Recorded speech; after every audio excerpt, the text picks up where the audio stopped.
세상에 떠도는 기묘한 괴담들. 첫 번째 이야기, 여자친구와 모텔에 갔을 때 실제로 겪었던 실화괴담. 오래전 크리스마스 때 겪었던 일입니다. 일이 하도 많아서 여친이랑 제대로 주말도 못 보내면서 하루하루를 보내고 있었습니다. 그렇게 하루하루를 보내다 보니 어느덧 크리스마스가 다가오더군요. 그동안 여친을 데리고 제대로 못 놀아준 것도 미안하고 해서 한 달 전쯤에 펜션이 이쁜 곳으로 예약도 해놓고 아버지께서 아끼시는 양주 콜렉션들 중 하나도 미리 아버지께 말씀드려 놓아서 크리스마스 날 친구들하고 같이 술 한잔 할 것 같은데 하나 가져가도 되냐고 물어봐서 양주도 하나 준비하고 이것저것 많이 챙겼습니다. 그렇게 다가오는 크리스마스를 낙으로 삼으며 하루하루 열심히 살고 있었습니다. 저의 계획은 24일 저녁에 만나서 같이 술 한잔하고 25일 날 펜션으로 아침에 갈 계획이었습니다. 그때 당시 일이 많아서 좀 일찍 일어나야 했습니다. 매일 거의 아침 6시 반까지 출근했죠. 아시다시피 겨울에는 6시 정도 되면 해가 늦게 떠서 굉장히 어둡죠. 그늘도 여친이랑 같이 간단히 약주 한잔하고 모텔에서 잤는데 그늘도 일찍 일어나야 했기 때문에 먼저 일찍 일어나서 씻으려고 침대에 앉아 있었어요. 모텔방 들어오는 문 쪽에 자동 센서가 있었는데 제가 침대에 앉아 있는데 지 혼자 갑자기 불이 켜지더라고요.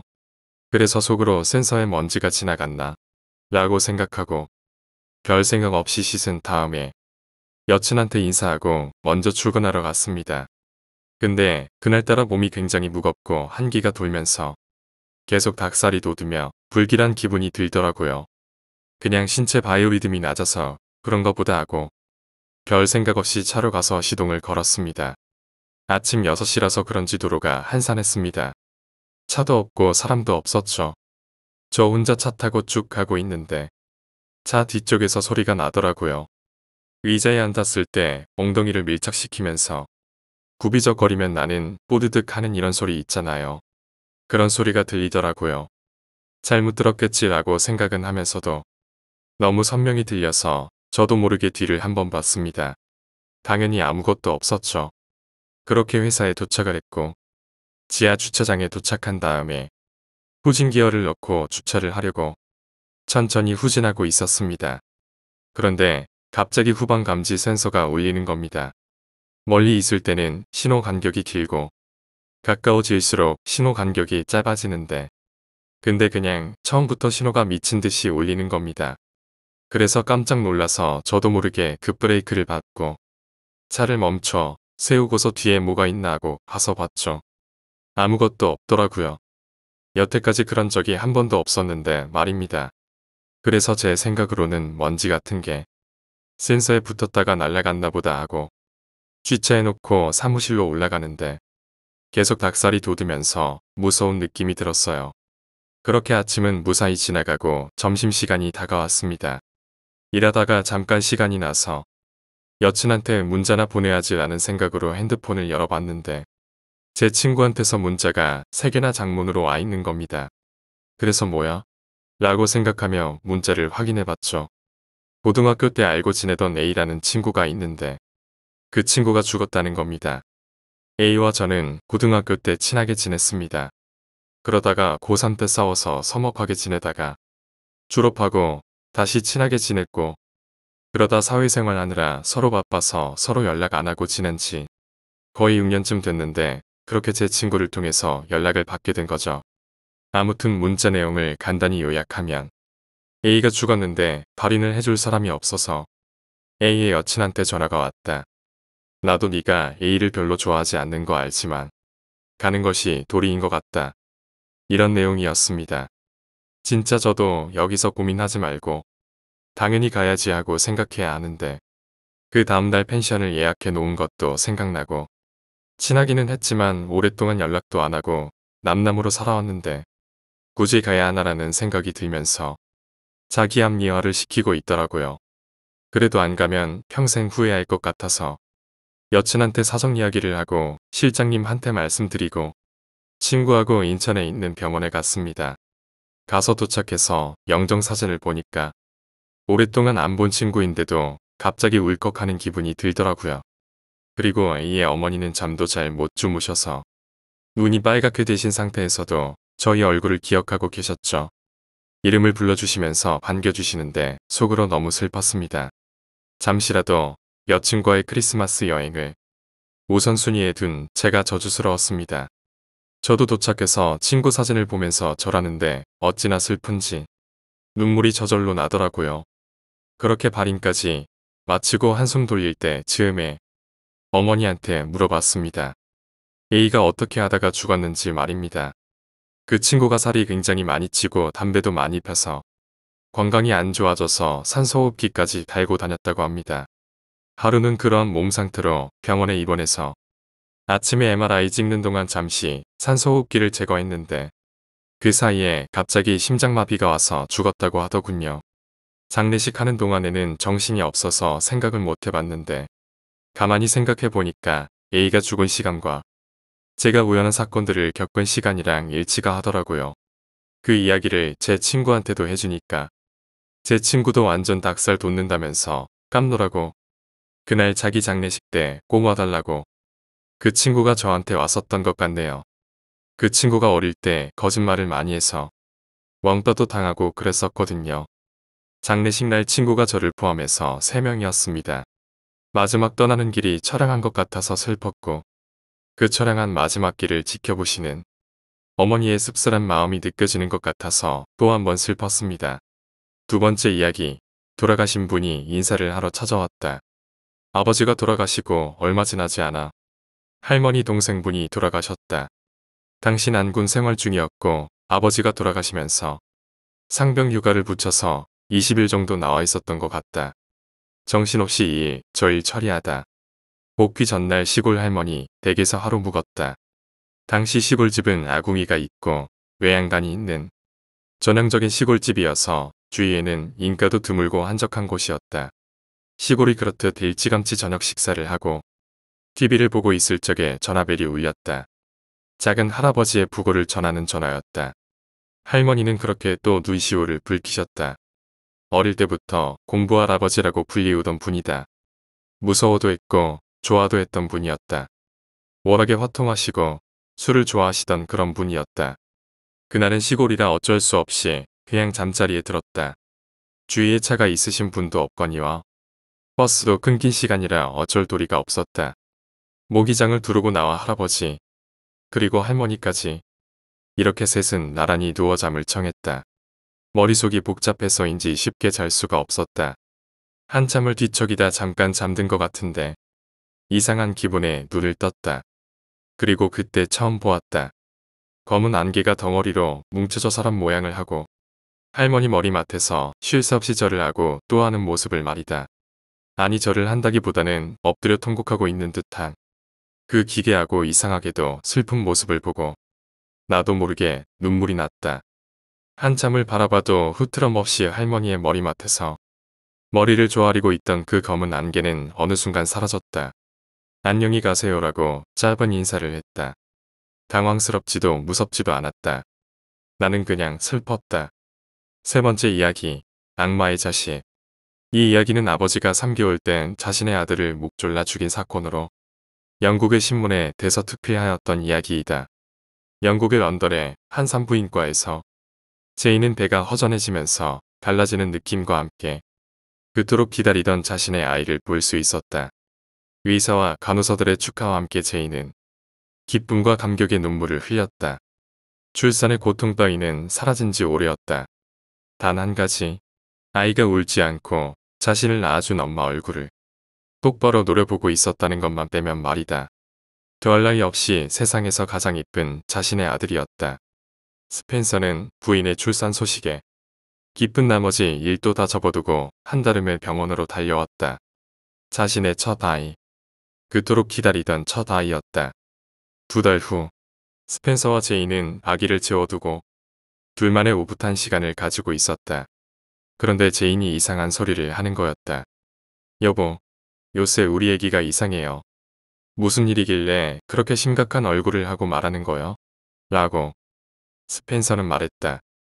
그러자 제인은 요새 애기가 우릴 감시하는 느낌이 들어요. 그치만 그때마다 애기 방에 가면 애기는 요람 안에서 조용히 누워 있어서. 하지만 그뿐이 아니에요. 아이 얼굴을 보면 항상 저를 노려보고 뭔가 심한 운동을 한 듯 얼굴이 빨갛고 가쁜 숨을 쉬며 땀까지 흘리고 있단 말이에요. 그 순간 스펜서는 문 밖에서 인기척을 느꼈다. 무언가 빠르게 기어가는 소리였다. 스펜서는 문 밖을 확인해 봤지만 아무것도 보이지 않는 깊은 어둠의 거실뿐이었다. 걱정이 된 스펜서는 일진이 아기의 방으로 가보았다. 그 순간 발밑에 뭐가 걸리며 스펜서는 휘청하며 넘어지려는 몸을 가까스로 추스렸다. 그대로 넘어졌더라면 계단 밑으로 굴러떨어질 뻔한 아찔한 순간이었다. 스펜서는 자신의 발밑을 확인해 보았다. 아기가 가지고 노는 장난감이 발밑에 보였다. 왜 이게 여기 있는 거지? 의아해하며 스펜서는 아기의 방을 확인했다. 아기는 다행히 요람 안에서 조용히 누워 있었다. 하지만 자는 줄 알았던 아이가 눈을 똑바로 뜨고 있었다. 거친 호흡과 땀을 흘리면서 말이다. 그 일이 있은 지 며칠 후 스펜서는 스트레스로 몸이 쇠약해진 제인과 아이를 두고 출장을 가게 되었다. 제인은 걱정스런 얼굴로 스펜서를 쳐다보았다. 여보, 될 수 있는 한 빨리 돌아와줘요. 뭔가 불길해요. 그 후 3일 후 스펜서는 일정을 마친 후 황급히 집으로 돌아갔다. 알 수 없는 불안한 예감이 그를 엄습했던 것이다. 다행히 집은 평화롭기 그지 없었다. 다만 너무나 조용해서 불안할 정도였지만 말이다. 조심스레 현관문을 열고 집으로 들어간 스펜서는 계단 밑에 목이 부러진 채로 쓰러져 있는 제인을 발견할 수 있었다. 제인의 옆에는 아이의 장난감이 보였다. 그 순간 스펜서는 불현듯 무언가가 떠올랐다. 무언가를 깨달은 스펜서는 급히 아이의 방으로 가보았다. 아이는 역시 무언가 거친 운동을 한 듯 벌건 얼굴로 숨을 거칠게 내쉬고 있었다. 그랬다. 그동안 제인의 예감이 맞았던 것이었다. 이 악마의 자식은 밤새도록 몰래 스펜서와 제인을 감시했던 것이다. 호시탐탐 죽일 기회를 엿보며 말이다. 밤에 들렸던 무언가가 기는 소리도 그 아이였다. 아이가 항상 숨을 거칠게 쉬며 땀을 흘렸던 이유도 그 때문이었을 것이다. 그리고 그날 밤 스펜서가 계단 밑으로 굴러떨어질 뻔한 것도 그 아이의 소행이었다. 건장한 스펜서의 경우 실패했지만 몸이 약한 제인은 쉽게 당해버렸을 터 스펜서는 미친 듯이 웃기 시작하며 서서히 두 손을 자신의 아이의 목으로 가져가고 있었다. 네 번째 이야기, 내 방의 아줌마는 누구였을까? 제가 대학교 1학년 때였습니다. 당시 학교가 멀어 기숙사 생활을 했었습니다. 신입생 때는 뭐가 그리도 바쁜지 처음 한 두 번 정도 집에 내려가다가 시험도 시험이고 놀기 바빠서 여름방학 후 기숙사 짐을 정리하여 집으로 내려갔습니다. 너무도 오랜만에 내려온 집이라 어색하기까지 했었습니다. 첫날 내려오자마자 고향 친구를 만나러 나갔다 들어오니 어느새 저녁 11시쯤 되었습니다. 부모님은 피곤하신지 먼저 주무셨습니다. 제 방으로 들어가서 가져온 짐들을 대충 정리하니 새벽 1시 정도가 되었습니다. 그리곤 잠이 들었습니다. 저는 사실 저 때까지만 해도 평생 가위 한번 안 눌려보고 귀신 같은 것은 한 번도 못 봤었습니다. 존재조차 믿지 않았고 친구들이 가위에 눌렸다고 할 때면 저도 한번 느껴봤으면 했지만 기회가 없었습니다. 저 역시 피곤해서 침대에서 잠을 자고 있었죠. 그 당시 목이 무척 말랐던지 소변이 급했던지 자다가 눈이 번쩍 떠졌습니다. 용물을 보려고 일어나려고 하는 순간 몸이 말을 듣지 않았습니다.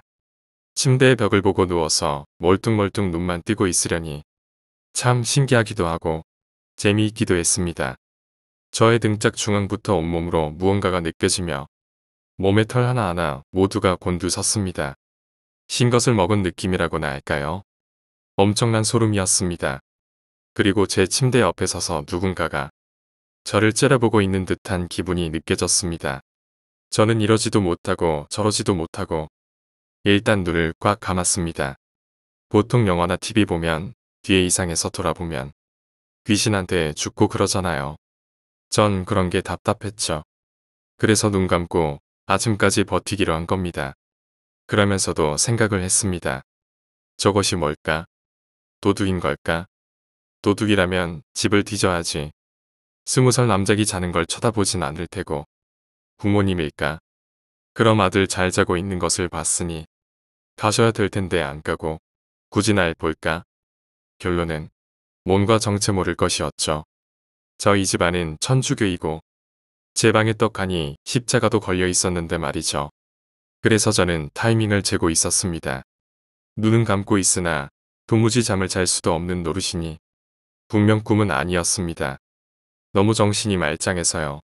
그러기를 체감상 20분 정도 지속됐을까요? 손가락이 살짝 제 마음대로 움직이더라고요. 이때다 하고 침대에서 벌떡 일어서며 엄마를 아주 크게 외쳤습니다. 대학교 1학년에 키 180 남성이 새벽에 소리를 치면 얼마나 클까요? 문제는 엄마를 외치며 흠방으로 도망을 가는 것이 제 생각이었는데 하반신은 가위가 안 풀렸더군요. 참 난감했습니다. 옆에는 뭐가 서 있긴 한 것 같은데 말이죠. 그냥 침대에 주저앉아서 이러지도 저러지도 못하고 엄마만 죽어라고 외쳤습니다. 다행히 엄마가 제 외침을 들으셨는지 금방부터 달려오는 소리가 납니다. 제 방 문이 벌컥 열리면서 엄마가 제게 말씀하시더군요. 너무 생생하게 기억이 납니다. 엄마 여기 있다. 라고 외치셨습니다. 순간 몸을 지배하고 있던 모든 소름이 거짓말처럼 사라졌습니다. 저는 안도의 숨을 쉬면서 엄마에게 말했습니다. 엄마, 왜 이제 왔어? 내가 얼마나 불렀다고 말하며 들어온 어머니를 쳐다봤습니다. 순간 저 심장마비로 갈 뻔했습니다. 우리 엄마가 아니었습니다. 생전 처음 본 아주머니가 서 계시더군요. 방은 너무나도 어두웠지만 단발머리에 그냥 평범한 얼굴, 하얀색 블라우스에 녹색 바탕에 꽃무늬 주름 치마를 입고 저를 무표정으로 서서 내려다보고 계시더군요. 순간 얼음 상태로 5초 정도 지났을까요? 저는 그 아주머니를 밀치고 큰 방으로 달렸습니다. 그때 느꼈던 것은 분명히 사람을 밀치는 느낌이 났다는 것이었죠. 안방의 문을 여니 부모님이 주무시고 계시더군요. 저는 무조건 두 분 사이로 들어가 아버지를 미친 듯이 깨웠습니다. 그러고는 기억이 나지 않고 큰 방에서 혼자 자고 있더군요. 그날 저녁 부모님과 저녁을 먹는 자리에서 어머니가 웃으시면서 저에게 말씀하시더군요. 저런 가위 눌려서 엄마 옆에서 잤다고 하면서 말이죠. 사실을 들어보니 저녁에 갑자기 제가 큰 방으로 들어와서 아버지에게 우리 집에 아빠 친구분이 와 계시냐고 라고 물었답니다. 아버지는 아니라고 하셨고 저는 다시 어머니에게 그럼 엄마 친구냐고 했지만 어머니 역시 아니라고 하시니 제가 그랬답니다. 그럼 내 방에 저 아줌마는 누구여라고 말하고는 뻗었답니다. 물론 부모님이 제 방을 가보았지만 아무것도 없었습니다. 5번째 이야기, 잔인한 가족. 저녁 식사를 끝내고 집을 나설 때만 해도 나는 운이 참 좋은 놈이라고 생각했다. 비록 볼품은 없어도 비바람 막아주는 집 있지. 끼니 걱정 없지. 그리고 착하고 순한 마누라까지 있으니 말이다. 남들은 이곳이 깡촌이라고 말하지만 나는 그렇기 때문에 더욱 행복하다. 마음 놓고 활보해도 교통사고 걱정 없고 지천에 널린 것이 순수무공의 먹거리들이니까 말이다. 이렇게 보게 겨운 내가 저녁 식사를 마치고 운동삼아 아무 생각 없이 옆집에 들렀다가 그만 이 꼴을 당했으니 지금쯤 마누라는 목을 빼고 나를 기다리고 있겠지. 내가 이렇게 비참히 죽어가는 것도 모른 채 말이야. 비록 내가 죽더라도 이웃에 이토록 잔인한 인간들이 살고 있다는 건 최소한 마누라한테만이라도 알려야 할 텐데. 그래서 그녀만이라도 피신할 수 있다면 좋을 텐데. 처음 이 집에 들어섰을 때 나는 왠지 모를 살기를 느꼈다. 하지만 이 집의 젊은 여편네의 미소 때문인지 나는 대수롭지 않게 생각했던 것이다. 마치 나를 안을 듯이 다가오는 그녀 때문에 나는 잠시 당혹해하고 있었고 그 틈을 놓칠세라 누군가가 뒤에서 철사를 꼬아 만든 올가미를 내 목에 걸었던 것이다. 무방비 상태에서 기습을 당한 나는 비명이라도 지르려고 애를 써보았지만 주요드는 올가미 때문에 소리를 지를 수가 없었다.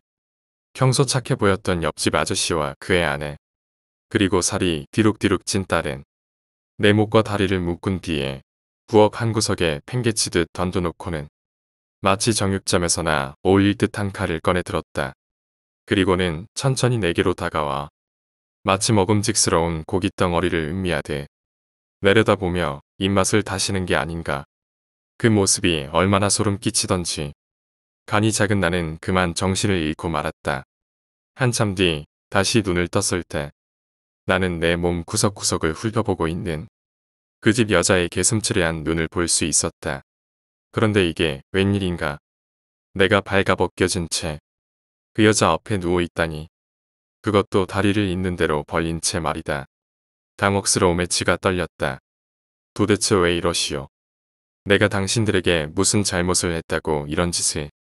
그녀는 내 절규 따위는 아랑곳 없다는 표정으로 내 몸을 다시 한번 쓱 훑어보았다. 그리고는 칼을 들고 내리쳤다. 내 목은 순식간에 몸뚱이와 분리되었고 때문에 그녀가 내 몸에 가하는 만행을 조금 떨어진 곳에서 빠짐없이 지켜볼 수가 있었다. 그녀는 내 머리가 잘려나가고 없는 몸뚱이를 잠시 쳐다보고는 다시 칼을 들었다. 그리고는 배를 가리기 시작했다. 피와 함께 내장이 밖으로 삐져나왔다. 내 몸속으로 그녀가 손을 넣었다. 그리고 그 손이 밖으로 나왔을 땐 그녀의 손에 내 간이 들려 있었다. 아직도 신경이 살아있던 내 다리는 심하게 경련을 일으키고 있었는데 그녀는 그것조차 못마땅했는지 사정없이 내 두 다리를 잘라내기 시작했다. 발목이 분리되어 내 눈앞으로 던져졌다. 발가락 하나가 허공을 향해 잠시 경련을 일으키다가 이내 힘없이 고개를 떨구었다. 나는 그제서야 다시는 사랑하는 내 마누라를 볼 수 없을 거라는 걸 실감하기 시작했다. 왜 잘려진 발목을 보고서야 그걸 깨닫게 되었을까? 다시는 걸어서 집으로 돌아갈 수 없을 것이라는 사실 때문이었을까? 아무튼 내 몸은 그렇게 갈기갈기 찢겨가고 있었다. 다정하고 착하기만 한 이웃인 줄 알았던 이들이 왜 갑자기 피에 굶주린 아기처럼 돌변해 버렸을까? 도대체 무슨 이유라는 말인가? 그 여자의 남편이 침을 흘리며 그녀 뒤에서 바라보고 서 있다. 두두둑하고 내 뱃속에 있던 심장이 뜯겨나가는 소리가 들렸다. 그리고 그 심장은 아까의 발목처럼 내 눈앞으로 던져졌다. 그리고 그때 다시 한번 그 여자와 눈이 마주쳤다. 발가벗 끼고 내 목을 자르고 몸을 갈기갈기 찢어놓은 그 여자와 말이다. 그 여자는 그제서야 내가 자신을 노려보고 있다는 사실을 눈치챈 모양이었다. 그래서인지 이번에는 서랍을 열어 비닐봉투 하나를 꺼내 들었다. 내 머리가 있는 쪽으로 손을 뻗어 잘려진 내 두 발과 심장. 지금까지 자기를 노려보던 내 머리통을 그 속에 쑤셔 넣었다. 이젠 아무것도 보이지 않는다. 나는 입김을 뿜어보았다. 만약 내가 아직 살아있다면 밀폐된 비닐봉투 안에 뿌옇게 입김이 맺힐 것이다. 다시 한번 온 힘을 다해 입김을 불었다. 아무것도 나오지 않는다. 그렇다. 나는 정말 죽은 것이다. 한참 뒤 밝은 빛 속에 앉아있는 그들을 나는 다시 볼 수 있었다. 손을 쓸 수 없는 나는 오로지 입 하나로 비닐을 뜯어낸 것이다. 그들은 둘러앉아서 뭔가를 개걸스럽게 먹어대고 있었다. 쩝쩝대기도 하고 후루룩거리기도 하며 정신없이 처먹고 있었다. 나는 외마디 비명소리와 함께 눈을 감아버렸다. 그들이 먹고 있는 것의 실체를 알았기 때문이었다. 그렇다. 그들은 지금 내 몸을 뜯어먹고 있었다. 남자가 내 다리를 들어 건너편에 앉아 살을 뜯고 있는 계집아이에게 권했다. 물에다 삶은 것처럼 내 다리에선 김이 모락모락 피어올랐다. 계집아이는 굶주린 아기처럼 내 다리를 한 입 물어 뜯었다. 점점 정신이 흐려진다. 이제 잘려진 이 머리도 서서히 죽어가고 있는 것 같다. 점점 더 정신이 흐려진다. 이렇게 허무하게 죽임을 당하다니. 아직도 새파란 청춘에 이렇게 비참하게 최후를 맞이하다니. 마누라랑 오손도손 살고 싶었는데 자식을 줄줄이 낳아서 보란 듯이 잘 키워보고 싶었는데 너무 억울하고 원통하다. 그러나 죽어가는 마당에 이 잔혹한 인간들을 원망하며 이 잔인무도한 이웃들을 저주하며 세상을 뜨고 싶지는 않다. 그저 보잘것없는 한 마리 달개로 태어난 게 원망스러울 뿐이다. 그리고 내 마누라인 예쁜 암탉을 한 번만 더 보고 눈을 감았으면 좋겠다. 여섯 번째 이야기, 사형제의 갑작스러운 죽음. 고려인종 때 새로 현감이 부임해 왔는데 며칠 후 한 촐로가 동원 앞에 엎드려 곡을 하는 것이었다. 저는 이곳에서 약 10리가량 되는 장터에서 여관을 경영하는 자입니다. 40이 넘도록 자식을 보지 못하다가 무슨 은혜인지 다 늙어서 아들 사형제를 얻었습니다. 그 사형제를 키우면서 입속에 밥이라도 내주었고 창자 속에 쓴 물까지 남김없이 쏟아부은 것은 하늘과 땅이 아는 사실입니다. 다들 씩씩하고 잘생긴 청년으로 자라 제 눈가에 기쁨의 눈물이 마를 날이 없었습니다. 그런데 얼마 전 이름 모를 병으로 하나씩 죽기 시작하더니 불거수일세에 모두 불귀의 객이 되고 말았으니 세상에 이런 병고가 있을 수 있으며 하늘의 무심함이 이에 더할 수 있겠습니까? 슬픔이 극에 달해 죽음만을 생각하다가 하도 원통하여 이렇게 현명하신 원님께 호소하는 것입니다. 이렇게 말하고 촐로는 돌아갔다. 원님은 한참 동안 깊이 생각하더니 사령을 불러 일렀다. 오늘 밤 성문 밖 행기를 지키고 있으면 삼경이 못되어 꽃가마가 지날 것이니 붙잡아 동원 마당에 대령하라. 그런데 사령에게 이끌려온 보기에도 황홀한 꽃가마에서 나온 것은 위풍이 당당하고 몸집이 장대하여 비범해 보이는 인물이었다. 원님이 정중히 맞아들인 다음 위엄을 갖추어 말하기를 그대는 염라대왕으로서 몹쓸 사람을 벌해야 하거늘 왜 억울한 사람을 잡아가는 것인가. 염라대왕은 그 말씀이 지당하니 노인집 마당 밑을 파보시오라고 대답했다. 염라대왕의 말을 들은 원님은 사령을 시켜 노인집 마당을 파내려가자 물이 흐르고 있었고 그 위에 썩지 않은 시체 4구가 눈을 부릅뜬 채 둥둥 떠 있었다. 그들은 모두 20여 년 전에 죽은 자들이었다. 과거의 날이 저물어 노인의 여관에 머물다가 재물을 탐낸 노인이 물속에 빠뜨려서 죽임을 당한 것이었다. 염라대왕이 이르기를 노인의 4아들은 모두 그때 죽은 사람들의 원기로서 원수를 갚기 위해 차례차례 아들로 태어났다가 이제 원수 갚음을 마친 것이오 라고 하였다. 품 안에서 재롱을 부리며 삶의 기쁨을 알려준 사랑스러운 자식들이 사실은 하루하루 자라고 있는 귀신들이었던 것이다. 그런데 왜 죽은 자들은 복수의 방법으로 하필 원수의 아들이 되는 것을 택했을까? 일단 복수의 내용은 잔혹하거나 고생스럽지 않았다. 단지 오랜 시간에 걸쳐 지극한 사랑을 얻도록 한 다음 한순간 그것을 잃게 만든 것뿐이었다. 가장 처절한 복수의 수단이 될 만큼 사랑의 상실이 고통스럽다는 뜻일까? 아니면 자식이란 언젠가는 자기 부정을 통해 부모에게 치명적 보복을 가할 수 있는 존재라는 암시일까? 7번째 이야기, 엘리베이터의 공포. 여름 휴가 마지막 날, 친한 친구들끼리 모여서 술을 마시고 있었다. 마시다 보니 어느새 술집이 문 닫을 시간이 되어 모처럼 만난 게 아쉬워서 근처에 사는 친구 집에 가서 한 잔 더 하기로 했다. 도중에 편의점에 들려서 술을 더 사고 녀석의 아파트에 도착했다. 미안, 엘리베이터 고장이래. 투덜투덜 불평하며 7층에 겨우 도착하여 2차를 시작했다. 기세 좋게 친구네 온 것은 좋았지만 밤새 마시다 보니 친구들은 서서히 잠들기 시작했다. 나도 담배나 하나 피우고 자야겠다 싶었는데 담배가 없다. 남은 친구에게 담배 사러 간다고 하고 방을 나섰다. 술에 취해서인가 무의식적으로 엘리베이터 버튼을 누르고 기다리고 있었다. 도중에야 고장났다는 생각이 들었지만 움직이고 있어서 그대로 탔다. 아무 문제 없이 내려가다가 엘리베이터가 멈췄다. 휴대폰으로 전화하려 했지만 방에 두고 온 것 같다. 인터폰을 들었지만 응답이 없었다. 역시 고장났던 건가. 포기하고 내 힘으로 탈출해야 했다. 온 힘을 다해 문을 열어보았지만 열리지 않았다. 그렇다면 위로 나갈 수 있을까? 천장을 쳐다보니 위로 나갈 수 있는 조그마한 탈출구가 보인다. 문제는 손이 닿지 않는다는 점. 열릴지도 의문이다. 낑낑대며 탈출구를 열어보려고 하는데 갑자기 탈출구가 반쯤 열렸다. 위를 쳐다보니 남자가 틈새로 발을 뻗고 있는 게 보였다. 구조대원이 온 것 같아 기뻤지만 남자의 얼굴을 본 순간 뒤로 주춤했다. 남자의 얼굴은 온통 피투성이로 머리 한쪽은 어딘가에 크게 부딪힌 것처럼 함몰되어 있었다. 분명 산 사람이 아니다. 남자는 낮은 신음소리를 내면서 필사적으로 날 잡으려 팔을 휘저었다.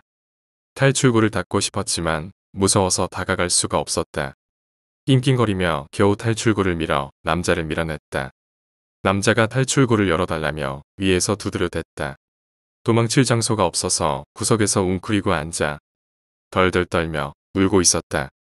갑자기 인터폰에서 소리가 났다. 서비스 센터입니다. 괜찮으십니까? 살았다. 간신히 일어나서 대답했다. 다쳤습니다. 빨리 도와주세요. 하자만 밖에 남자가 문을 두드리는 소리가 점점 심해진다. 침착하세요. 안의 상황은 모니터로 보고 있습니다. 되도록 빨리 가고 있습니다. 살았다고 생각했지만 빨리 오지 않으면 남자가 안으로 들어올지 모른다. 점점 두들기는 소리가 커진다. 지금 엘리베이터 안에 2명이죠. 발밑을 보니 초등학생으로 보이는 어린이 한 명이 발로 엘리베이터를 쿵쿵 차고 있었다. 정신을 차리고 보니 눈앞에 작업복을 입은 남자들이 내 얼굴을 보며 괜찮냐고 말하고 있었다. 이윽고 엘리베이터 안에서 구출되었고 복도에 잠시 누웠다. 친구들이 날 걱정스럽게 쳐다본다. 그보다 꼬마애는 어떻게 되었어? 하지만 친구들이 말하기에 이야기 들어보니까 CCTV에는 너랑 어떤 아줌마랑 둘이 갇혀 있었다는데 그런데 들어가 보니까 아줌마는 없어졌다고. 곧바로 일어나 CCTV를 확인해 보았다. 모니터에는 인터폰을 향하여 말하는 나와 내 뒤에 긴 머리의 여자가 서 있었다. 발밑은 사각지대라 모니터엔 보이지 않았다. 나중에 이야기를 들어보니 엘리베이터는 고장이 아니었다고 한다. 다만 친구가 이사할 적에 이상한 이야기를 들었다고 한다. 엘리베이터가 고장이 잘 나니 타지 말라는 것. 소문에는 이 아파트 엘리베이터 사고로 한 가족이 죽었다고 한다. 아버지와 어머니, 그리고 어린 자녀까지 이렇게 셋이었다고 한다. 그 후 엘리베이터에 나타난다는 이상한 소문이 떠돌았고 되도록 엘리베이터를 이용하지 않는다고 한다. 8번째 이야기, 소름 끼치는 식탁. 일본에서 신문 배달하며 유학 생활을 할 적에 이야기를 할까 합니다. 우리 집이 부자가 아니라서 신문 배달하고 받는 월급을 아껴 쓰면서 학비를 대며 공부했었죠. 배달을 끝내고 집에 돌아오는데 누군가 버리려고 폐기 처리 스티커가 붙어있는 식탁이 있었죠. 마침 식탁이 필요했던 저는 아침이라 사람도 없겠다 싶어 얼른 집으로 가져왔습니다. 같이 살던 일본인도 좋아라 하더군요. 물론 저는 자존심이 있어 어디서 구해왔다고만 말했죠. 문제는 그날 저녁에 일어났습니다. 앞서 말씀드리자면 저는 여지껏 귀신을 본 적도 없거니와 믿지도 않고 가위에 눌린 적도 없었습니다.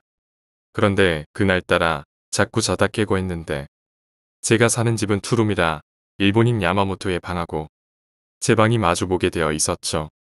더워서 문을 열어둔 문 밖으로 어떤 형상이 야마모토의 방을 기웃기웃 거리고 있는 겁니다. 물론 처음에는 야마모토가 목이 말라 물이라도 마시려는 건가 라고 생각했었는데 아무리 봐도 야마모토보다 키가 훨씬 크고 그 형상의 실루엣이 도저히 남자라고 생각되지 않는 여자의 모습이었습니다. 시계추가 규칙적으로 까딱까딱 거리는 것을 보신 적 있으시죠? 그 형상도 규칙적으로 야마모토의 방을 까딱까딱거리며 기웃거리고 있었어요. 도둑인가? 뭐지? 라고 생각하고 있을 때 몸에 이상한 느낌이 와서 움직이려고 했는데 그때 딱 알아챘어요. 한 번도 눌려본 적은 없지만 어디서 보기만 하고 듣기만 했던 바로 가위에 눌렸다는 것을요. 지금이야 그때는 기분 더러웠지라면서 그냥 생각하고 넘어가지만 그때는 말 그대로 패닉 상태였습니다. 목소리는 안 나오지, 눈도 안 감기지, 손가락 하나 안 움직여지지. 설상가상으로 갑자기 그 귀신이 야마모토의 방을 보다가 갑자기 저를 보려고 고개를 돌리는 것 같았어요. 실루엣이 움직이는 것을 봤으니 말이죠. 3초 정도 저를 보면서 몸 전체를 까딱까딱 하다가 잡아먹을 듯이 저를 향해 양팔을 휘적거리면서 튀어오는 겁니다. 얼굴을 딱 맞대고 제 눈을 향해 노려보는데 그때 숨소리가 너무 소름이 끼쳤어요. 지금 생각해도 소름 끼치네요. 아무튼 저는 눈을 감으려고 하고 고개를 돌리려고도 하고 발버둥 치면서 어버버거리는 와중에 가위가 딱 풀리는 것입니다. 풀리는 순간에 지금 내가 꿈에서 깨어난 건지 아직도 꿈속인지 모를 기분에 몸에 덮고 있던 얇은 이불을 얼굴 전체까지 확 뒤집어 썼어요. 심장은 쿵쾅쿵쾅 뛰고 식은땀은 비오듯 나고 머리는 멍했죠. 갑자기 이불에 무게감 같은 게 느껴지더니 손바닥이나 솜방망이 같은 걸로 수십 명이 제 이불을 투닥투닥 거리더라고요. 물론 아프진 않았는데 그때는 공포 그 자체였습니다. 때마침 자명종에 알람 소리가 났는데 알람 소리가 나는 동시에 수십 명의 목소리가 귓가를 때리더군요. 정신이 들고 조심스럽게 이불에 얼굴을 빼꼼 내밀었는데 다행히도 야마모토가 일어나서 불을 켜는 겁니다. 출근하는 시간이었죠. 그때 습관적으로 일어나서 옷 갈아입고 나가려는 그 순간까지도 제 방을 돌아보지 않았어요. 그 귀신이 거기에 서서 저를 노려보고 있을까봐요. 덜덜거리는 몸으로 신발을 신고 도망치듯 집을 나왔어요. 일을 마치고 같이 야마모토하고 집으로 돌아오는 길에 말했었죠. 사실 그거 주워 온 거라고 말이죠. 그 뒤로 어제 저녁에 귀신을 봤다면서 그때의 상황을 말했어요. 야마모토는 나를 빤히 쳐다보다가 테이블 가져오기 며칠 전에 그 집 앞에 앰뷸런스하고 경찰차가 있는 것을 봤었는데 그거랑 관련 있는 거 아니냐라고 하더군요. 그래서 그냥 내다 버렸죠. 끝난 줄 알았지만 한국에 돌아온 지금도 그 이후로 가위에 눌리고 있습니다. 귀신은 보지 않지만 가위에 눌립니다.